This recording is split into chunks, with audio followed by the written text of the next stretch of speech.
खबर। ब्रेक के बाद आपका स्वागत है। राजधानी दिल्ली में होने वाले एमसीडी चुनाव के लिए सभी तैयारियां पूरी हो चुकी हैं। रविवार को होने वाले चुनाव के लिए प्रचार थम चुका है। इस चुनाव में 2400 उम्मीदवारों के भाग्य का फैसला ईवीएम में बंद हो जाएगा।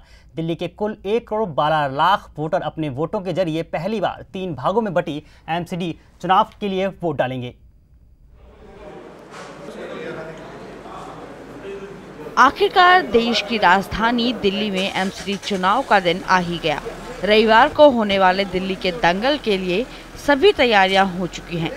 चुनाव में 2400 उम्मीदवारों की किस्मत का फैसला 1 करोड़ 12 लाख वोटर तय करेंगे। इस चुनाव में बीजेपी और कांग्रेस के बीच कड़ा मुकाबला है। इस चुनाव को अगले साल होने वाले विधानसभा चुनाव के सेमीफाइनल के रूप में भी देखा जा रहा है। ऐसे में दोनों ही पार्टियां अपनी अपनी जीत के दावे कर रही है।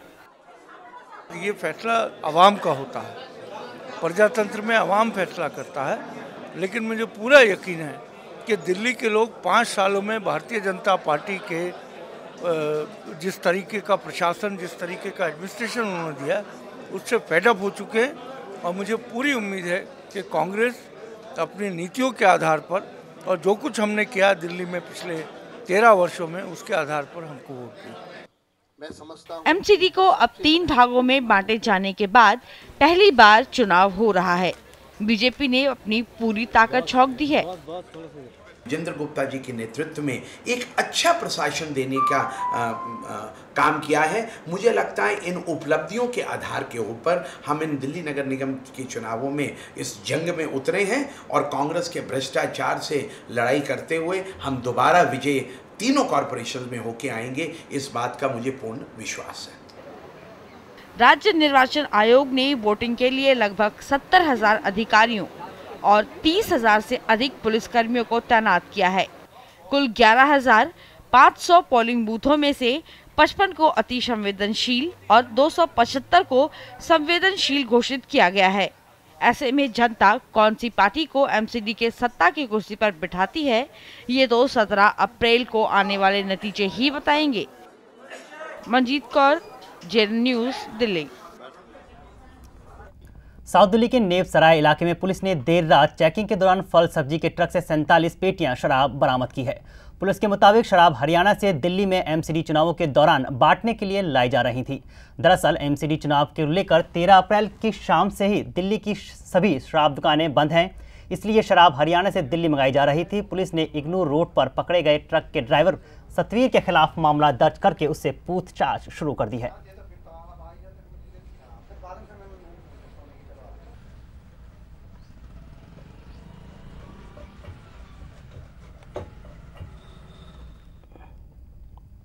इस बार दिल्ली में 1 नहीं 2 नहीं 3 नगर निगमों के लिए वोट डाले जा रहे हैं। उत्तरी दिल्ली नगर निगम, दक्षिणी दिल्ली नगर निगम और पूर्वी दिल्ली नगर निगम। आइए एक नजर डालते हैं एमसीडी के इतिहास पर। टाउन हॉल दिल्ली के अनेक ऐतिहासिक पलों को अपने में समेटे हुए है। करीब 145 साल पहले राजधानी के स्थानीय निकाय के रूप में इसे विकसित किया गया था। आज इसे ऐतिहासिक धरोहर बनकर इसके विकल्प के रूप में doctor Shyama Prasad Mukherjee civic centre को विकसित किया जा चुका है। एमसीडी का इतिहास केंद्र और दिल्ली सरकार से भी पुराना है। अपने लंबे इतिहास में इसने कई बार उथल पुथल देखी है। टाउन हॉल बनाए जाने के वक्त जनता से जुड़े लगभग सभी विभाग इसके तहत आते थे। साल 1881 में इसमें 21 सदस्य थे। 1912 में सदस्यों की संख्या 25 हो गई और बाद में 1921 में बढ़कर 36 हो गई। आजादी के बाद 1951 में सदस्यों की संख्या 63 हो गई, लेकिन समय के करवट लेने और दिल्ली की जनसंख्या बढ़ने के साथ ही सदस्यों की संख्या भी सैकड़ा पार कर गई। वर्तमान में एमसीडी में सदस्यों की संख्या 272 है।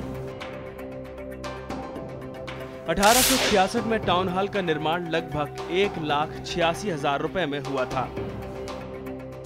पहले इसे इंस्टीट्यूट बिल्डिंग कहा जाता था।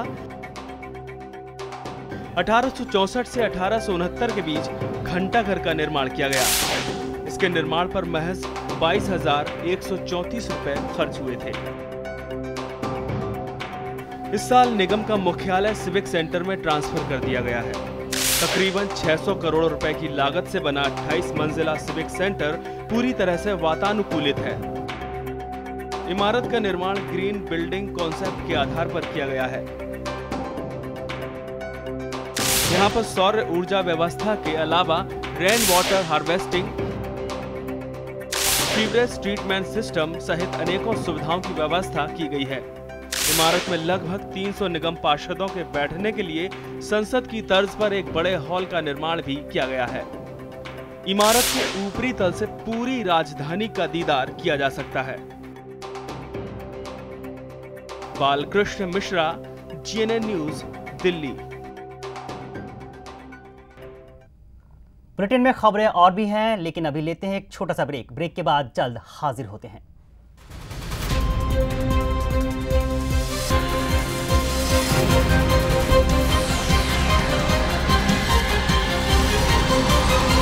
GNN न्यूज, सिर्फ खबर।